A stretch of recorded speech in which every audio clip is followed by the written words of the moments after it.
Welcome to my classroom. আজকে বাংলা ব্যাকরণের আমরা আজকে শিখব শব্দ নিয়ে। আগের দিন আমি তোমাদের শিখিয়েছিলাম ধ্বনি এবং বাংলা ব্যাকরণের সহজতম জিনিসগুলো কটা টপিক আছে বা ভাগ আছে সেটা নিয়ে আমরা আলোচনা করেছিলাম। আজকে আলোচনা করব শব্দ নিয়ে। ওকে, শব্দ কি? মুখনিসৃত যে কোনো শব্দই, যে কোনো ভাষাকেই আমরা বা বাক ধ্বনি থেকে সৃষ্ট আওয়াজকেই আমরা শব্দ বলছি। শব্দ দু প্রকারের আছে, একটা হচ্ছে গঠনগত শব্দ আর একটা হচ্ছে অর্থগত শব্দ। গঠনগত কি? গঠনগতভাবে আমরা শব্দকে কভাগে ভাগ করতে পারি। এক হচ্ছে মৌলিক আর হচ্ছে সাধিত বা যৌগিক শব্দ। মৌলিক বা সাধিত বা যৌগিক শব্দ। মৌলিক শব্দ, মৌলিক মানেই, মৌলিক কথাটার অর্থই হচ্ছে কি, যে শব্দকে আমরা ভাঙলে আর কোনো শব্দের অর্থ পাবো না। যেরকম দেখো, এই জল শব্দটাকে যদি আমরা ভাঙি, জল বর্গের জ আর ল, এই দুটো শব্দ পাবো, এর যথাযথ কোনো অর্থ পাচ্ছি না। সেই কারণে এটা হচ্ছে মৌলিক শব্দ। ওকে, চলো নেক্সট। নেক্সট হচ্ছে সাধিত শব্দ। সাধিত শব্দ বা যাকে আমরা বলছি যৌগিক শব্দ। সাধিত শব্দ বলা হচ্ছে বেশিরভাগ কেন? কারণ যৌগিক শব্দ বলা হচ্ছে না। এর একটা প্রধান কারণ হচ্ছে যৌগিক শব্দ আর একটা ভাগে আছে, সেই কারণে যৌগিক শব্দটা বলা হচ্ছে না।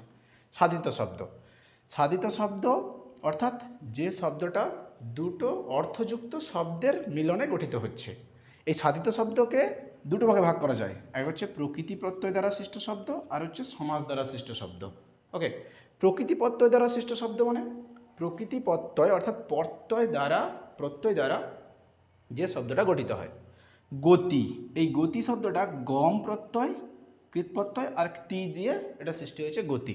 ওকে, সমাস দ্বারা সৃষ্ট রথকে দেখা, রথ দেখা, কিংবা আমি গমন বা পলান্ন বলতে পারি। পলান্ন পল মিশ্রিত অন্ন, তাকে বলা হচ্ছে পলান্ন। ওকে, নেক্সট অর্থগতভাবে, এটা ক্লাস 6, 7, 8, 9 যে কোনো মানে ক্লাসের ছাত্রছাত্রীদের কাছে এই প্রশ্নটা আসে, কিংবা যারা তোমরা এখন প্রাইমারি বা এসএসসি দিতে দিতে যাচ্ছ তাদের কাছে এই শব্দ চ্যাপ্টারটা আসে। ওকে, অর্থগতভাবে শব্দটা খুব ভালো করে বোঝো। অর্থগতভাবে শব্দ কাকে বলছি? অর্থগত তিন প্রকারের: যৌগিক, রূঢ় আর যোগরূঢ়। যৌগিক শব্দ, এবার আসছে যৌগিক শব্দ কাকে বলবো। অর্থগতভাবে বিভাগ করতে গেলে আমরা কাকে অর্থগতভাবে ভাববো? আমি দুটো কথা আগে বলবো। কি কথা? গঠনগত মানে যার রূপ দেখে বিচার করছি উপরের দিক থেকে, ঠিক আছে, তাই গঠনগত বলছি।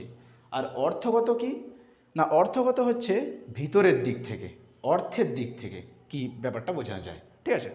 অর্থগত দিক থেকে ধরতে হলে শব্দকে আগে বুঝতে হবে ব্যবহারিক অর্থ আর প্রচলিত অর্থ। অর্থাৎ আমি যদি আরও সোজা করে বলি কথাটা, যে একটা শব্দের আগের কি অর্থ ছিল আর একটা শব্দের পরের কি অর্থ হয়েছে, ঠিক আছে। একটু এদিকে দেখবে, আমি এদিকে দেখিয়ে দিচ্ছি। যদি আমি প্রথমে যৌগিক শব্দ বলি, যৌগিক শব্দের একটা আমি উদাহরণ থেকে বলি। বাংলা ব্যাকরণ শুধুমাত্র মুখস্থ করলে হয় না, ওটা উদাহরণ সহযোগে পড়তে হয়, ঠিক আছে। শুধুমাত্র মুখস্থ করলে কিন্তু হয় না, বুঝে নিতে হয়। যৌগিক শব্দ, যৌগিক শব্দের ফার্স্টে আমি বললাম কি, যে আগের অর্থ আর পরের অর্থ।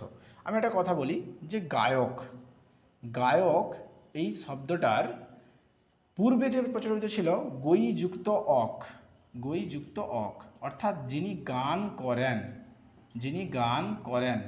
এখনও গায়ক শব্দের অর্থ কিন্তু হচ্ছে গানের সাথে সম্পর্কযুক্ত, বা যে গান করে যে তাকে গায়ক বলে। ওকে, এই শব্দটার একে বলছে যৌগিক শব্দ।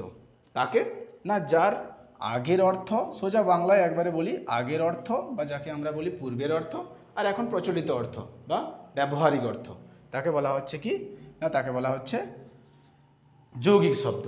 ওকে, নেক্সট হচ্ছে কি রূঢ় শব্দ। রূঢ় শব্দ কাকে বলবো? যে শব্দের, যৌগিক শব্দের ঠিক বিপরীত হচ্ছে রূঢ় শব্দ, যে শব্দের প্রচলিত অর্থ আর ব্যবহারিক অর্থ দুটোই আলাদা। কীরকম? আমি একটা উদাহরণ দিই। উদাহরণটা হচ্ছে হরিণ।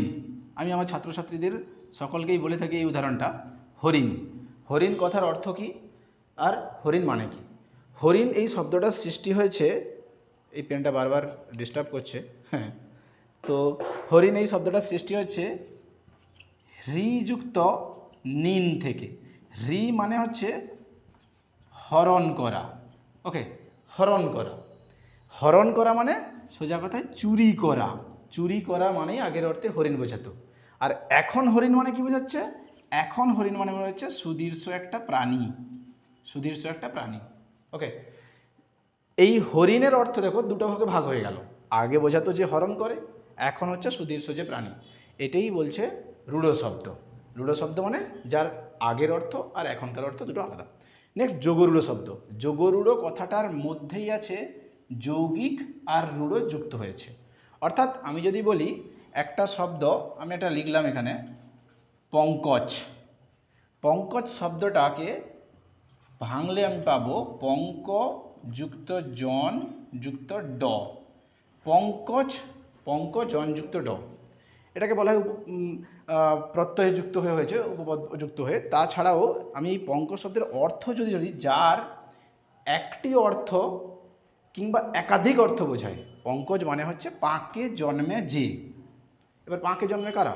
অনেকেই আছে না, ধরো পাকে জন্মেছে শ্যাওলা, বিভিন্ন মাছ বা পোকামাকড়, মাছের মানে মানে পতঙ্গ, সরি পোকামাকড়, এগুলো জন্মাচ্ছে, তাকে পঙ্কজ বলবো না।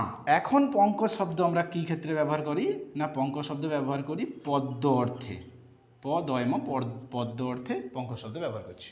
ওকে, তো এটাকে বলছে যোগরূঢ় শব্দ। আচ্ছা, আমি কি বললাম, এখন আমি এক মুহূর্তে বলে নিচ্ছি শব্দের কি কি ভাগ বললাম। আগে হচ্ছে শব্দের গঠনগত অর্থগত দুটি ভাগ। কি কি না, গঠনগতভাবে হচ্ছে মৌলিক আর সাধিত।